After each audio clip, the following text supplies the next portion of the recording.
Well, hey, everybody. My name's Marco from the Youth Cartel. I am so pleased to have a quick chat today in front of all of you with, one old dear friend, and Hey, I don't just mean that he's old in age, but that's true also.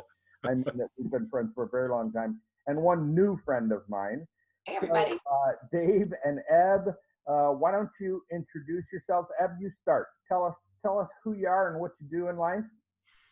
So my name is Ebony Davis, and I'm a youth worker in Maryland, just outside of Washington, D.C., and been on staff at my church for about 14 years. So love working there at Trinity Baptist Church with just a really wonderful, diverse group of youth, and it's just a great thing to do.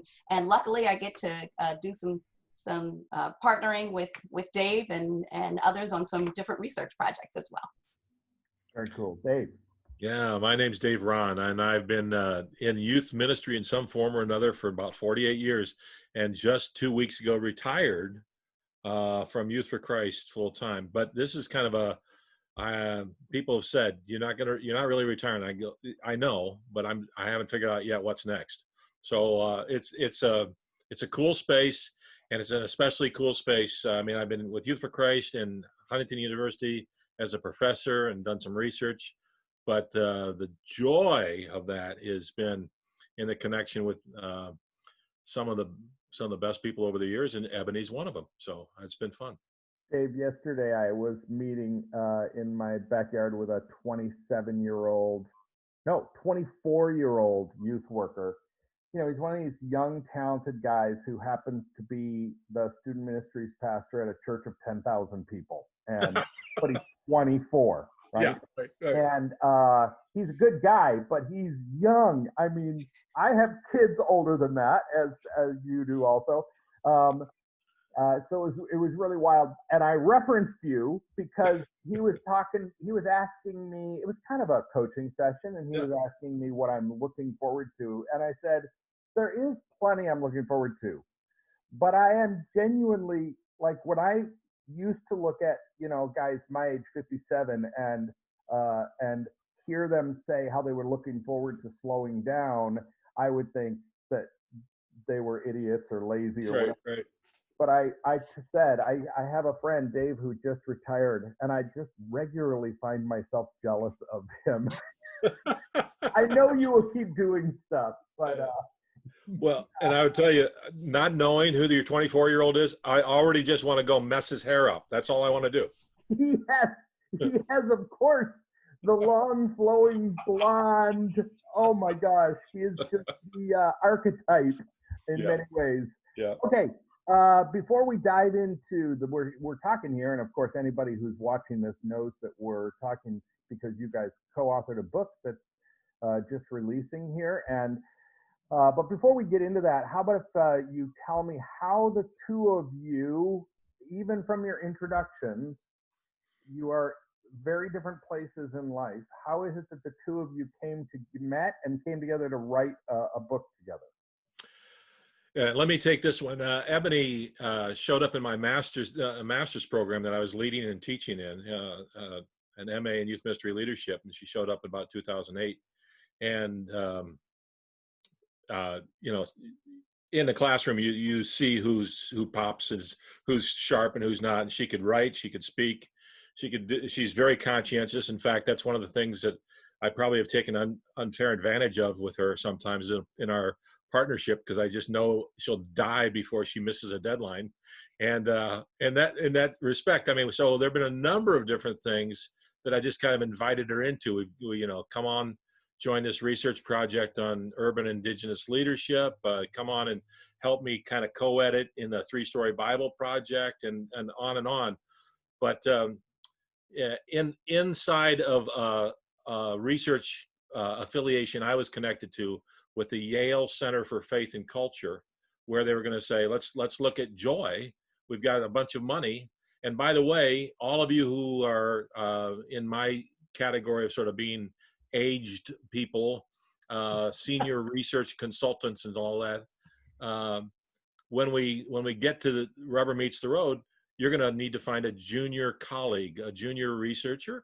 and I immediately thought of Ebony, and so that's where this project kind of evolved. But we've been tracking together now for over 10 years. Wow. I don't Yeah. think I realized that in our previous conversations. That's amazing. So somebody give me a 2-sentence-ish summary of this amazing book. 2 sentences. Okay. So I guess the subtitle of the book really speaks it all. It says, helping youth discover Jesus-focused, gritty faith. Jesus-focused, gritty faith. And so it is a book written for youth pastors and youth workers to help them first evaluate their lives and figure out where they stand with Jesus, and then to figure out, okay, how can we help our students, our youth, go deep with Jesus and get this Jesus-focused, gritty faith in their own lives. So Jesus-focused, gritty faith, and the title, of course, is about joy. Mm-hmm. Are you saying those are synonymous? Is that what I'm to understand? Yes, exactly. If we're to have joy with Jesus, then we've got to have some grit. We've got to go deep with him, and we've got to make sure that we're focusing our lives on being with Jesus. Yeah. I've of course read through the book multiple times as we were developing it and working on the edit and everything else. And I think we all have a sense where we tend to personalize the content. One of the things that I noticed is I wrote a book a number of years ago about hope, and kind of one of my primary premises or propositions was that optimism and hope are not the same thing, but we often confuse them, particularly in American culture. And that optimism is good. It's not that it's bad. It's good. It's just not the same thing as hope. And I felt over and over again as I was reading your book that you were making a similar suggestion about happiness and joy, which we often confuse. One of you talk a little bit about that difference? Yeah, I mean, it's a very important distinction, and even within the research that's being done, and it's just early on being done about joy by a world of people called positive psychologists. But when they dive into that, they're differentiating between states of joy and traits of joy, and there's measurement that are starting to be developed in that category. And what we want to talk about, I think, is that there's something that's fleeting that we all recognize when I just had a great piece of pizza, or in my case, when the Cubs won, that kind of, oh yes, after 100 years. But it goes away. And you don't minimize it. In fact, I even think there's little spikes of joy in small ways, like when I make a green light instead of a red light, when I'm driving, just little surges. But that doesn't last, and that's not what the Bible talks about. And so what we were asking about, and can we get to something called durable or prevailing joy?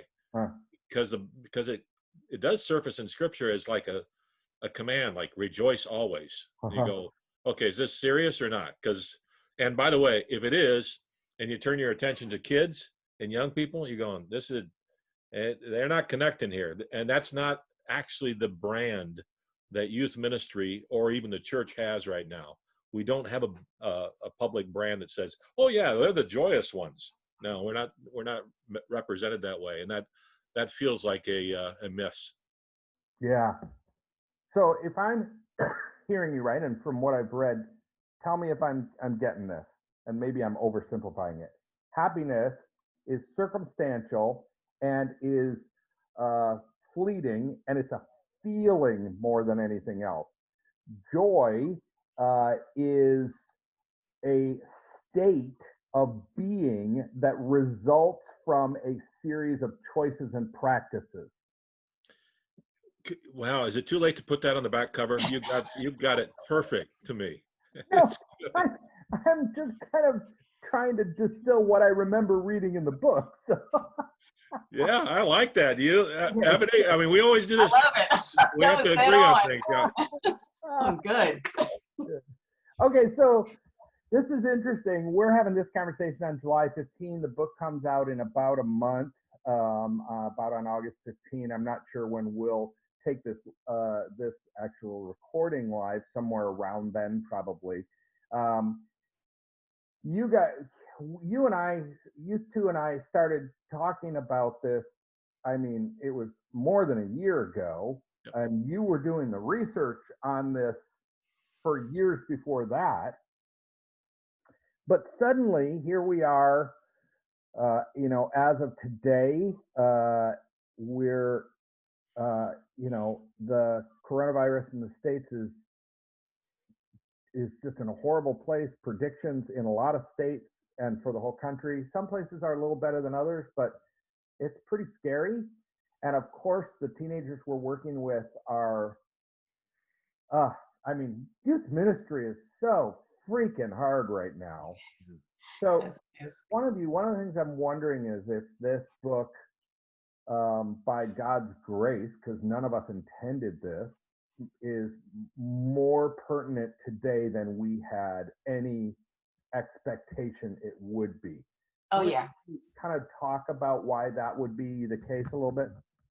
Yeah, absolutely. So, we kind of knew, beforehand, and all of us who work in youth ministry know that teens are dealing with these sort of like developmental issues, these things that are exacerbated by culture as they're kind of searching for things that will bring them joy, things that don't bring them lasting joy.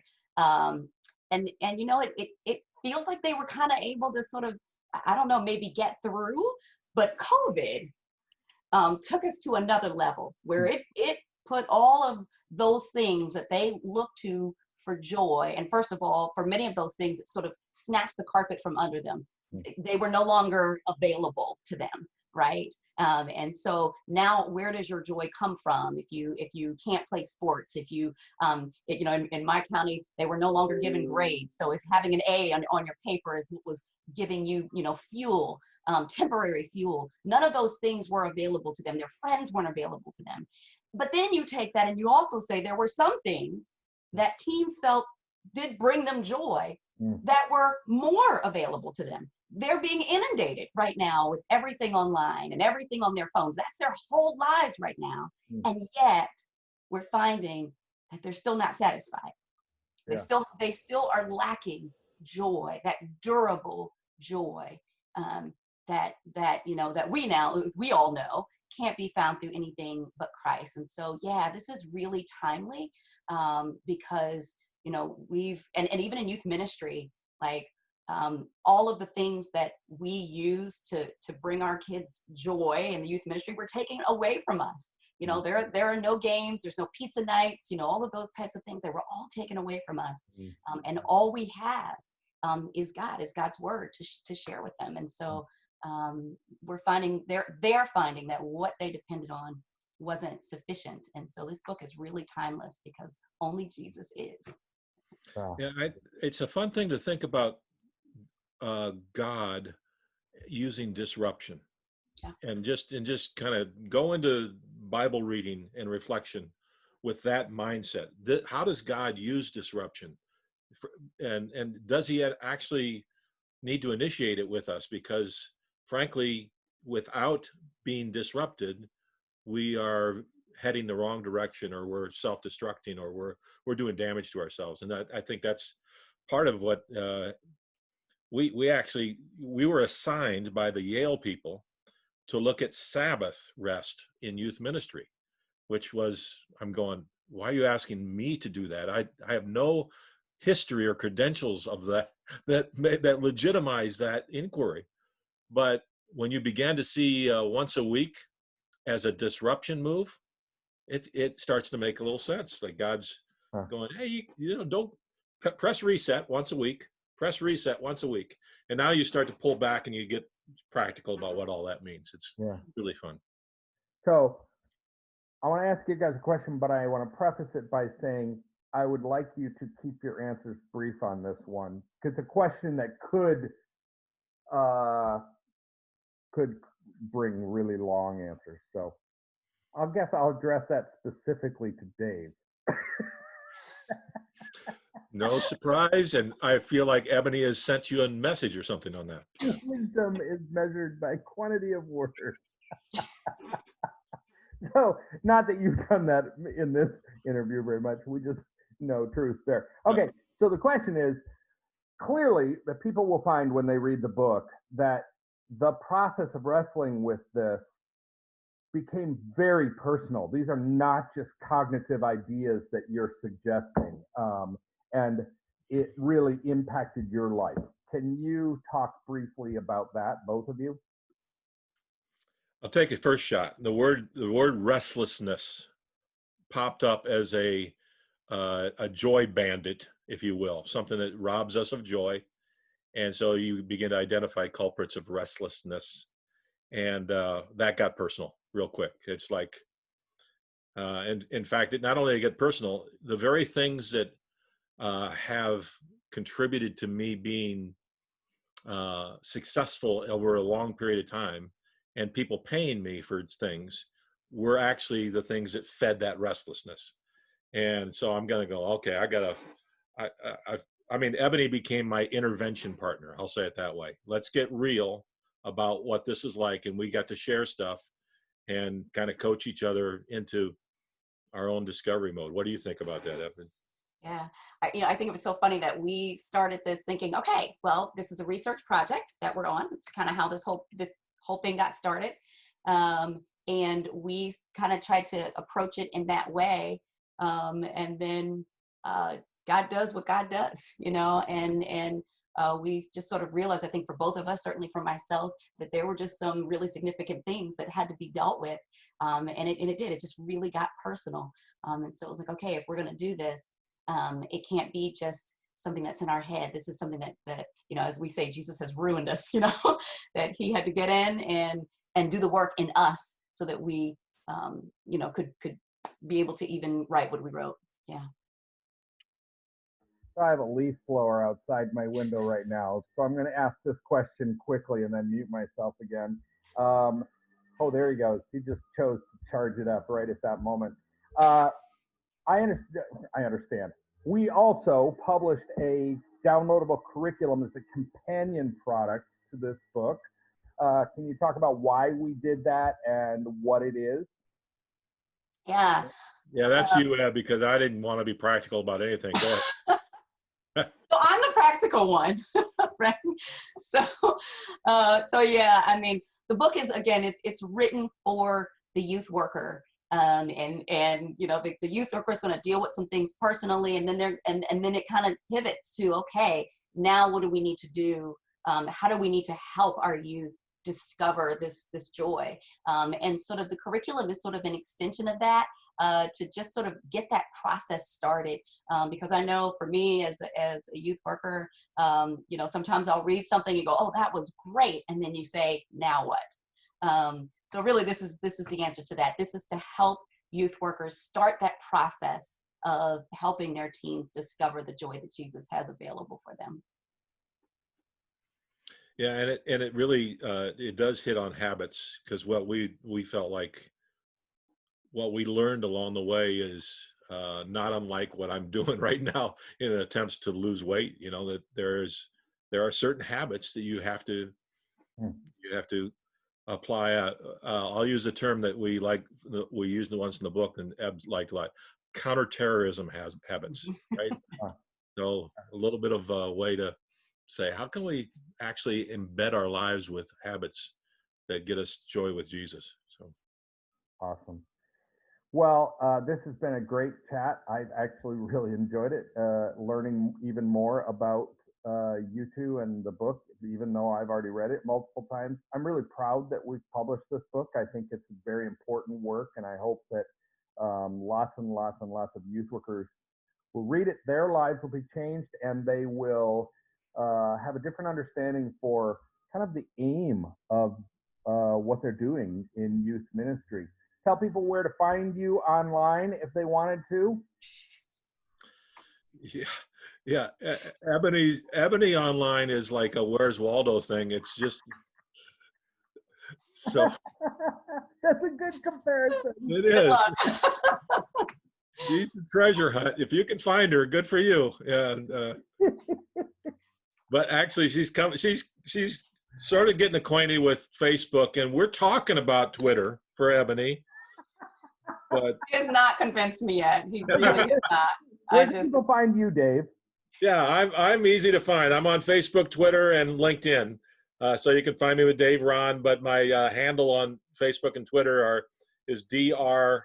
Rahn YFC. So Dr. Rahn YFC. Dr. Rahn. Exactly. Dr. Rahn. Had to slip that in there. And I'm always good for one-on-ones. Oh, there you go. If people can find you. Thank you so much, you guys. Thanks for all the work you put into these two resources and for your time here today. Great to chat with you guys. Thanks, Marco. Thanks for helping us to get this out there, Marco. We appreciate it very much.